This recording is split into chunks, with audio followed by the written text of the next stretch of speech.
Hello everyone, आज का जो हमारा टॉपिक है वो है डिजास्टर मैनेजमेंट। इस साल यानी कि 2023 में काफी सारे डिजास्टर हमने देखे हैं। There have been disasters or upcoming disaster are there. There has been warning in India or else there has been a full-blown disaster out of India. But what does it mean to all of us? ये हमारे लिए क्या है? ये हमारे लिए एक indication है कि हमें इस टॉपिक को अच्छे से पढ़ना है ताकि आने वाले टाइम में जब एग्जाम में इससे रिलेटेड क्वेश्चन आए तो हम अच्छे से आंसर कर पाए। Having said that, we will start with the ideal definition of disaster, which is given to us by WHO itself, that a serious disruption of functioning of a community, society, causing a widespread human, material, economic or environmental losses that exceed the ability of affected community or society to cope using its own resources.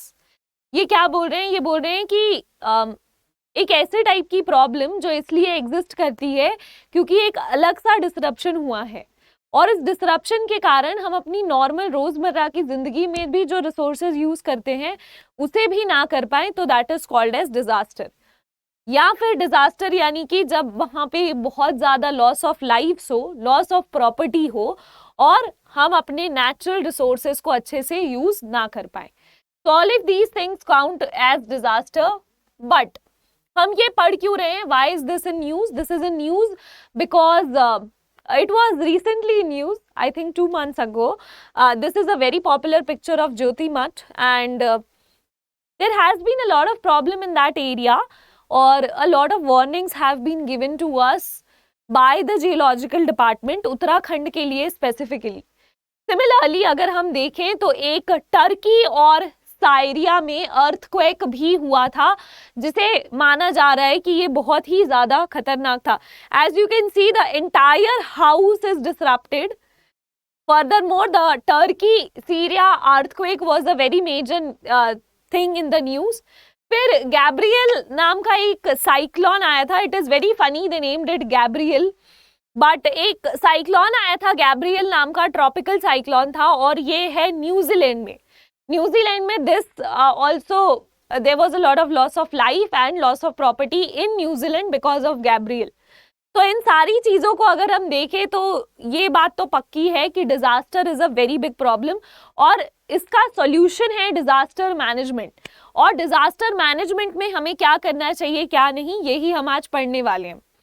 तो सबसे पहले the definition of disaster, any human और man made और natural event that causes destruction and devastation that can not be alleviated without assistance.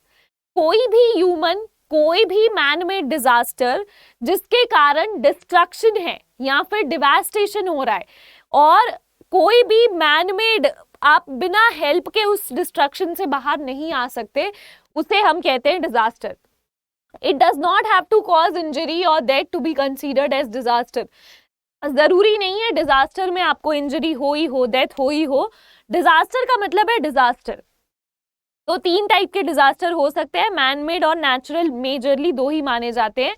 तीसरा जो है that is hybrid, यानी कि जहाँ पे मैन मेड का भी थोड़ा बहुत हाथ है और थोड़ा बहुत हाथ नेचुरल कॉजेस का भी है, so that is called as a hybrid disaster. अच्छा, डिजास्टर है क्या, ये हमने पढ़ लिया। डिजास्टर के टाइप्स पढ़ लिए कि मैन मेड होता है और नेचुरल होता है।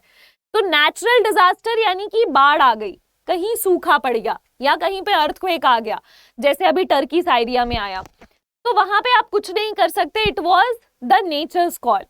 बट मैन मेड का मतलब होता है जैसे न्यूक्लियर पावर एक्सीडेंट्स या फिर वाटर क्राइसिस, तो ये क्या है, मैन मेड डिजास्टर्स है।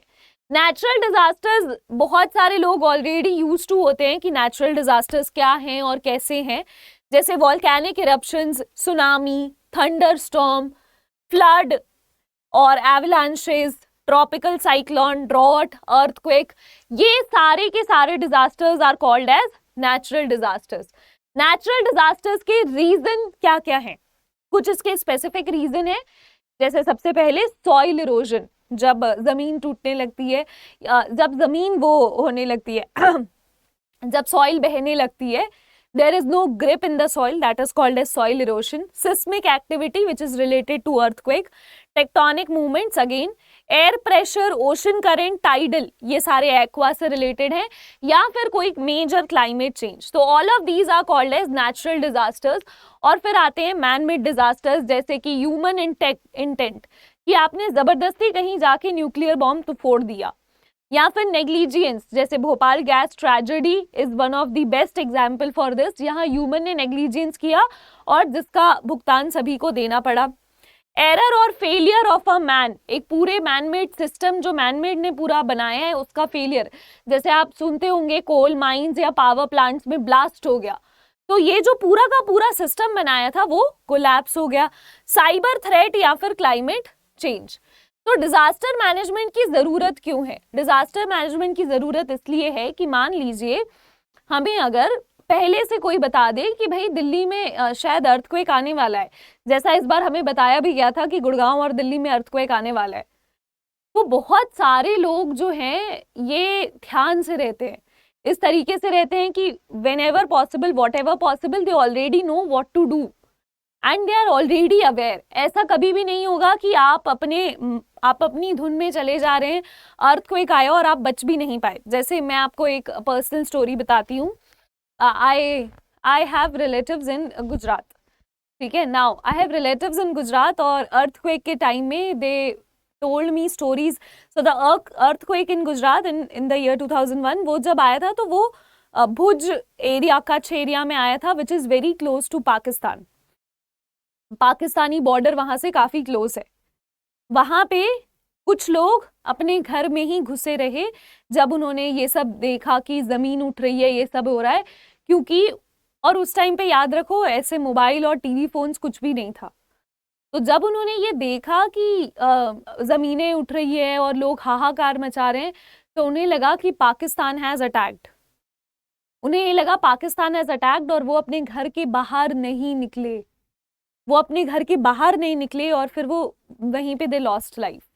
There are people, I've heard stories like कि somebody was somebody was bathing and this person who was bathing, the entire family was crying for help and everything. So people started rushing down. Now the point is family members में भी ऐसा हुआ कि जो सामने दिख रहा है उससे पकड़ के लोग बाहर लेके जा रहे हैं।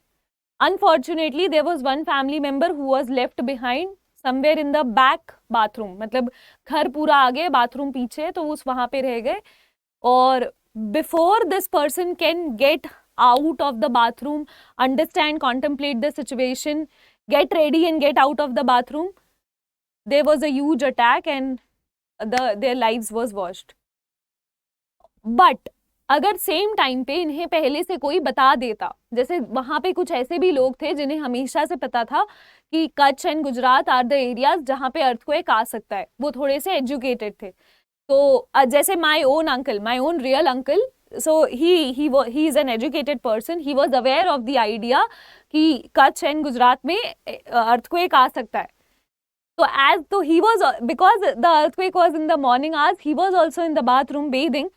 As soon as he understood, he ran out of the bathroom and grabbed his little baby, who was at that point of time around 1 year old, grabbed the elder child also and my aunt, and then ran out of the house.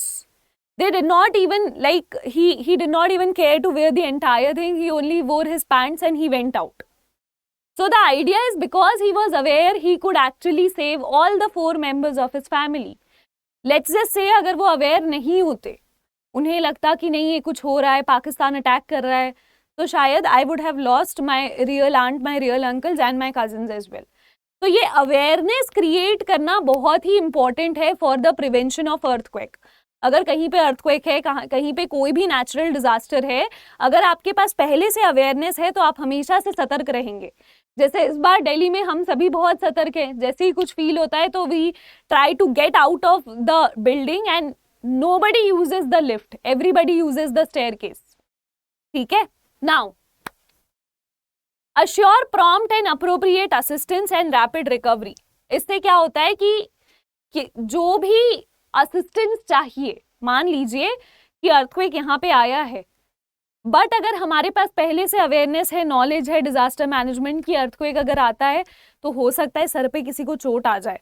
तो अगर sir पे चोट आई है तो उस time पे क्या करना है? जैसे अर्थक्वेक के टाइम में एक बहुत ही, जैसे ये पानी जब फ्लड या साइक्लोन्स आते हैं, तो अगर किसी के पास पहले से अवेयरनेस है कि अगर कोई बच्चा जो है स्ट्रेस में है या किसी ने खूब सारा पानी पी लिया या कोई बह गया और वो वापस आ गए, तो उनके साथ क्या करना चाहिए, अगर ये आपको पता है तो आपको असिस्टेंस, आपको हेल्प बहुत जल्दी मिल जाती है और आपको प्रॉम्प्ट हेल्प मिलती है। ऐसा नहीं होता कि आपको कुछ गलत हेल्प मिल रही है।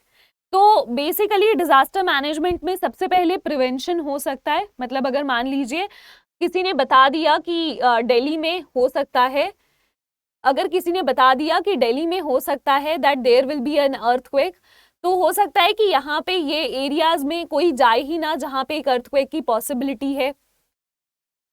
ठीक है, इसके अलावा so one thing is prevention, but prevention के अलावा जो साइकिल है वो आपसे कहता है मिटिगेशन ऑफ इट, यानी कि उसकी इंटेंसिटी कम की जा सकती है। आप ऐसे मेजर्स ले सकते हैं, जैसे there is an area in southern part of India जहाँ पे साइक्लोन बहुत ज़्यादा पॉपुलर है, मतलब वहाँ पे बाढ़ आते रहती है, तो वहाँ की गवर्नमेंट ने बड़ी बड़ी वॉल्स बना के रखी है उस वाटर बॉडी के आसपास, ताकि वहाँ पे लोग उतने क्लोज जाए ही ना। सो दैट इज द मिटिगेशन, कि आपने अपने आप को थोड़ा सा सेव कर लिया। अगर मान लीजिए आपको अपने शहर में पता है कि आज से 10 साल बाद हो सकता है अर्थक्वेक आ जाए क्योंकि अभी से ही प्रॉब्लम्स हो रही है, so you will start grow and everyone will start planting more trees there and try to make the earth feel homely as much as possible, है ना। Now next is preparedness. Preparedness जैसे मैंने आपको कहा कि एजुकेशन और acknowledgement पहले से होगा तो आप प्रिपेयर रहेंगे। रिस्पॉन्स, आपका रिस्पॉन्स टाइम बहुत ज़्यादा मैटर करता है इन चीज़ों में, कि आप कितने जल्दी, how quickly are you responding, that matters a lot. इसके बाद है रिकवरी। रिकवरी यानी कि अगर अर्थक्वेक, अगर डिजास्टर मैनेजमेंट की एक सॉलिड टीम है तो वो लोगों को अर्थक्वेक और इन साइक्लोन्स और फ्लड्स और इवन न्यूक्लियर अटैक्स से भी जल्दी से रिकवर करती है, कि whatever is possible they try to do it as soon as possible. जैसे अभी साइरिया और टर्की में they had a very good disaster management for recovering things, वो रिकवरी करने की पूरी अच्छी उन्होंने कोशिश करी है। तो प्रिवेंशन के अलावा मिटिगेशन, प्रिपेयर्डनेस, रिस्पॉन्स और रिकवरी, ये 5-6 ऐसे वर्ड है जो आपको फिंगर टिप्स पे याद होने चाहिए रिलेटेड टू डिजास्टर मैनेजमेंट। अच्छा, तो इसके 4 स्टेजेस होते हैं, मैंने जैसा कि आपको बताया। तो डिजास्टर से डील करने के पहला mitigation. Mitigation is an English word जिसका मतलब होता है कम करना, इंटेंसिटी। प्रिपरेशन यानी आप पहले से तैयार रहेंगे उस चीज के लिए। थर्ड इज रिस्पॉन्स, कि आप कितने जल्दी रिस्पॉन्स देते हैं, पैनिक नहीं करेंगे, सेफ एरियाज में जल्दी से पहुंच जाएंगे। रिकवरी यानी कि जो अफेक्टेड एरियाज है, जो अफेक्टेड पीपल है और जो अफेक्टेड लाइवलीहुड है, उसे हम कैसे रिकवर करेंगे। So this is a 4 step way. इसमें क्या करना चाहिए, तो सबसे पहले अवेयरनेस प्रोग्राम होनी चाहिए, कि अवेयरनेस बहुत ही सॉलिड अवेयरनेस होनी चाहिए, इतनी ज़्यादा awareness that everybody from an educated person to an uneducated person, from somebody who lives in the outskirts of the cities to somebody who lives in the populated center of the city should be made aware.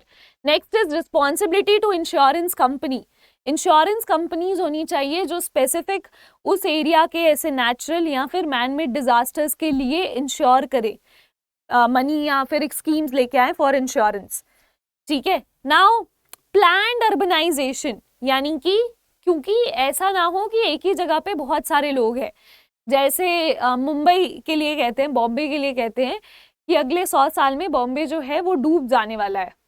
Next 100 years में, 100 सालों के बाद, Bombay is not going to be a city anymore. It is going to be a sea. It is going to be a river only, an entire sea only. Now the point is, ऐसा why does it trouble the government? क्योंकि सिर्फ बॉम्बे तो ऐसा शहर नहीं है, ऐसे coastal बहुत सारे शहर हैं जो फ्यूचर में शायद खत्म हो जाएंगे, वो सिर्फ पानी ही रहेगा। तो ऐसे बहुत सारे शहर हैं, बट बॉम्बे का ये फैक्ट इतना पॉपुलर इसलिए है क्योंकि बॉम्बे में बहुत ज़्यादा जनता रहती है। तो ये जो जनता जो बॉम्बे में रहती है, these people who live in Bombay, आप सोचिए छोटे सा जो बॉम्बे का जो एरिया है that is limited, right. But वहाँ पे लोग कितने रह रहे हैं? Mumbai has a very limited landscape और वहाँ पे कितने सारे लोग रह रहे हैं। तो यहाँ पे बहुत अच्छे से अर्बनाइजेशन प्लानिंग होनी चाहिए। Even Delhi also has a similar problem that it's a limited city. The city has its boundaries. धीरे धीरे बाउंड्रीज खिसकती है, दैट इज ट्रू, बट उतनी नहीं खिसक सकती ना कि आप यूटी के बाहर चल जाओ, स्टेट के बाहर चल जाओ। जैसे ये दिल्ली है तो दिल्ली के आगे हम गुड़गांव में हैं, उधर एनसीआर थोड़ा बढ़ गया है, इधर कुछ और बढ़ गया है। तो ऐसे now whenever somebody would ask me where do you live, I would never say Delhi because I live in Haryana, I live in Gurgaon. So they have decreased the time to commute and that's why we believe that we live in Delhi. But the reality is we are living in Haryana, we are living in Gurgaon. Now the point is कि इस तरीके से शहर बढ़ते जाएंगे, but एक proper अगर urbanisation होगा तो इससे लोग अच्छे से रह पाएंगे। गली गली में सबके घर नहीं होंगे, सेक्टर्स में अच्छे से डिवाइडेड होगा, सब लोग आराम से रह पाएंगे। Now deforestation and improper land use, अगर डिफॉरेस्टेशन बढ़ता रहा और अगर प्रॉपर लैंड यूज नहीं रहा तो हम कभी भी किसी भी शहर में अच्छे से नहीं रह सकते। Having said all of that, अगर आपको मुझसे कोई भी गाइडेंस चाहिए related to this topic, you can follow me on Telegram and on Insta, wherever you want you can connect to me and ask doubts, I will be available. अच्छा, there is a double validity going on right now. What is double validity? Double validity is कि जब आपको 6 months के time के में के cost में you will get a course for entire year, that is called as double validity. तो अभी महापैक पे डबल वैलिडिटी है। महापैक पे यानी कि ऐसा एक कोर्स बैंक महापैक प्लस जहाँ पे you will gate preparation, you will basically prepare for banking, for SBI, for IBPS, for IBPS RRB, for RBI, for SEBI, for NABARD। So upcoming जितने भी बैंकिंग रेगुलेटरी एग्जाम्स हैं वो सारे banking के exams और सारे ही रेगुलेटरी के exams आपको मिलेंगे। बैंकिंग के एग्जाम्स जैसे कि SBI क्लर्क, PO ये सब हो गए, रेगुलेटरी के एग्जाम्स जैसे कि RBI, NABARD, SEBI ये सब हो गए। जब आप इसमें रजिस्टर करेंगे यूज द कोड Y659। कहीं पे भी जाने से पहले मेरी एक और बात यहाँ पे सुन लें कि ये जो हमारे क्वेश्चंस हमें पूछे जाते हैं इन सब टॉपिक से रिलेटेड, स्टैटिक टॉपिक से रिलेटेड, तो इनका एक पैटर्न होता है। What is the pattern? That static topic से जब भी पूछा गया है तो या किसी भी टॉपिक से जब पूछा जाए तो उसकी एक होती है वर्ड लिमिट, ठीक है। तो ये जो टॉपिक है ये बहुत इंपॉर्टेंट इसलिए है क्योंकि ये था तो स्टैटिक, बट अभी इस साल न्यूज में इतना है कि ये बन गया है करंट। तो आप वर्ड लिमिट पे हमेशा ध्यान देंगे। वर्ड लिमिट यानी होता है 8 to 10 वर्ड्स पर सेंटेंस। आपको अगर कोई कहता है कि 300 वर्ड्स का ऐसे लिख के दिखाओ तो इसका मतलब हुआ लगभग 30 सेंटेंसेस। अगर कोई आपसे कहता है कि 600 वर्ड्स का ऐसे लिख के दिखाओ तो इसका मतलब होता है कि लगभग 50 to 55 सेंटेंसेस, 55 to 60 सेंटेंसेस। तो ये आपके दिमाग में कैलकुलेशन हमेशा बिल्कुल ऑन पॉइंट होनी चाहिए। इसके अलावा डिजास्टर मैनेजमेंट में भी आपको क्या करना पड़ेगा, सबसे पहले आपको इंट्रोडक्शन थोड़ा बड़ा लिखना पड़ेगा क्योंकि इसमें बहुत सारी चीज़ें हैं लिखने के लिए। इसके बाद आप इसको यही सोशल इम्पैक्ट, फिर उसके बाद इकोनॉमिकल इम्पैक्ट एंड लास्ट में पॉलिटिकल इम्पैक्ट के बाद आप एक कंक्लूजन लिखोगे जहाँ पे आप बताओगे कि what is the way forward here, यहाँ पे वे फॉरवर्ड क्या है। On that note I will take your leave, bye, and कल सुबह 11 बजे जरूर मिलना। Bye and take care.